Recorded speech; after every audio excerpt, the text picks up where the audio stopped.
పంచ పాండవులు మంచం కోళ్లవలే ముగ్గురంటే ముగ్గురే అని రెండు వేళ్లు చూపించబోయి చివరకు ఒక్క వేలు చూపించాడట వెనకటికో వెంగళప్ప. ఏపీలో జనసేన పార్టీ వ్యవహారం ఇంచుమించు ఇలానే ఉంది. 60 స్థానాల్లో పోటీ చేస్తామని బిల్డప్లిచ్చి 50కి తగ్గేదేలే అని హడావిడి చేసి 30 స్థానాల్లో పోటీ చేయబోతున్నామని లీకులిచ్చి చివరకు గాయత్రి మంత్రానికి గుర్తుగా 24 స్థానాలు దక్కించుకున్నామన్న పవన్ చివరాఖరికి 21 స్థానాల్లో పార్టీని బరిలో ఉంచారు. ఇక అభ్యర్థుల ఎంపికలో 1.25 గందరగోళాల నడుమ తమ పార్టీ ఏ నియోజకవర్గాల్లో పోటీ చేస్తోందో ఆ నియోజకవర్గంలో తమ పార్టీ అభ్యర్థి పేరు ఏంటో కూడా పవన్ కళ్యాణ్ కు తెలియకుండా పోయింది.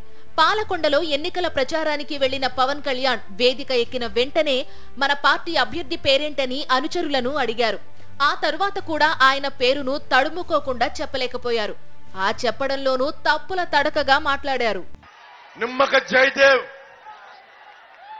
నిమ్మక జయకృష్ణ గారు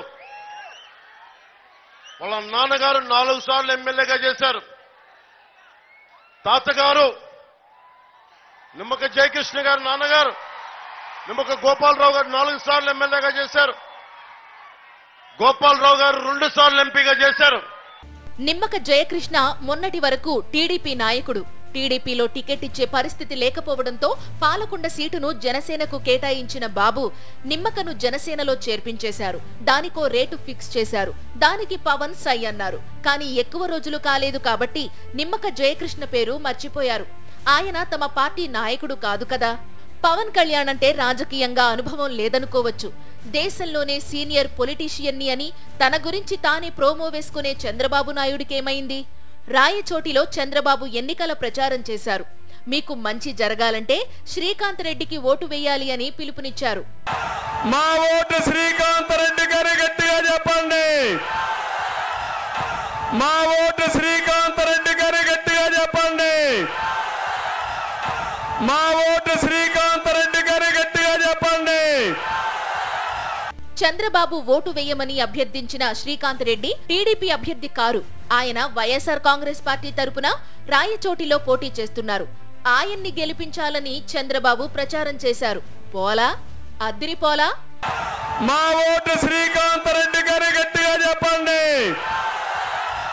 విషయం ఏంటంటే ఇద్దరు గజనిలా తయారయ్యారు. చంద్రబాబు అయితే మరీను నలుగురు నవ్విపోతారేమోనన్న బెదురు కూడా ఉండదాయనకు. వైఎస్ఆర్ కాంగ్రెస్ పార్టీ బీసీలకు తక్కువ సీట్లు కేటాయించిందని, తాము మాత్రం సామాజిక న్యాయం చేశామని చంద్రబాబు ఓ అబద్ధం చెప్పారు. నేను కూడా 6 సీట్లు బీజేపీకి ఎంపీ సీట్లు అడ్జస్ట్ చేసుకున్నాం. ఆ విషయం కూడా చెప్తున్నా. మేము ఒకరు గొప్ప ఒకరు తక్కువ కాదు, ఒకరు ముందు ఒకరు వెనక కాదు. అందరం కలిసి సమిష్టి నిర్ణయం సమిష్టిగా ముందుకు వస్తున్నాం తప్ప ఇంకోటి కాదు. అక్కడ ఆలోచించినప్పుడు మేమిద్దరం కూడా ఆలోచించుకున్నాం. బీజేపీ వచ్చినప్పుడు ముగ్గురం కలిసి ఆలోచించాం. ముగ్గురికి ఆమోదయోగ్యంగా అమికబుల్ గా ఒక సెటిల్మెంట్ కు వచ్చాం. బీసీలకు సీట్లు ఇవ్వని పార్టీ వైఎస్ఆర్ కాంగ్రెస్ పార్టీ. మేమట్ట కాదు, అందరికి న్యాయం చేశాం, అందరినీ బ్యాలెన్స్ చేశాం. అదే సామాజిక న్యాయం అని చెప్పి నేను మీకు తెలియజేస్తున్నా. బాబు చెప్పిన దాంట్లో ఏమన్నా వాస్తవం ఉందా? రాష్ట్ర చరిత్రలోనే, ఆ మాటకొస్తే భారతదేశ చరిత్రలోనే ఎస్సీ, ఎస్టీ, బీసీ, మైనార్టీలకు రాజ్యాధికారం అప్పగించడంలో వైఎస్ జగన్మోహన్ రెడ్డి విప్లవాత్మక నిర్ణయాలు తీసుకుని అందరి చేత ప్రశంసలు అందుకుంటున్నారు. అటువంటి నాయకుడు బీసీలకు తక్కువ సీట్లు ఇచ్చారని బాబు అబద్ధాలు. ఈ ఎన్నికల్లో అసెంబ్లీ, లోక్సభ కలుపుకుని మొత్తం 200 స్థానాలుంటే అందులో 100 స్థానాల్లో బీసీ, ఎస్సీ, ఎస్టీ, మైనారిటీలకే కేటాయించి సరికొత్త చరిత్ర సృష్టించారు జగన్మోహన్ రెడ్డి. చంద్రబాబు మాత్రం కుప్పంలో బీసీలు ఎక్కువగా ఉన్నా ఆ స్థానాన్ని తాను కబ్జా చేశారు. చేనేతలు అత్యధిక సంఖ్యలో ఉన్న మంగళగిరిని లోకేష్ కు కట్టబెట్టారు. బీసీలు ఎక్కువగా ఉండే హిందూపురం నియోజకవర్గాన్ని తన వియ్యంకుడు బాలకృష్ణకు అప్పగించారు. బీసీల నోరు నొక్కి వారి అధికారాన్ని చెరబట్టిన చంద్రబాబు బీసీలు తన వెన్నెముక అని చెప్పుకోవడం విడ్డూరంగా ఉందంటున్నారు సామాజిక విశ్లేషకులు. 2014 నుండి 2019 వరకు సీఎంగా ఉన్న చంద్రబాబు నాయుడు ఎన్నికలకు 2 నెలల ముందు వరకు ముస్లింలకు కేబినెట్ లో అవకాశం కల్పించలేదు. ముస్లింలు ఎన్నికల హామీలను గుర్తు చేస్తే వారిపై దేశద్రోహం కేసులు పెట్టించి వేధించారు. ముస్లింలను వ్యతిరేకించే బీజేపీతో పొత్తు పెట్టుకున్నారు. ఈ పొత్తు తమ కొంపలు ముంచుతుందేమోనని ముస్లింలకు అరచేతిలో వైకుంఠం చూపిస్తున్నారు. ఈ క్రమంలోనే పాత అబద్ధాన్ని కొత్తగా చెప్పారు. అబ్దుల్ కలాం రాష్ట్రపతి కావడానికి తానే కారణమని నిర్లజ్జగా అబద్ధమాడారు.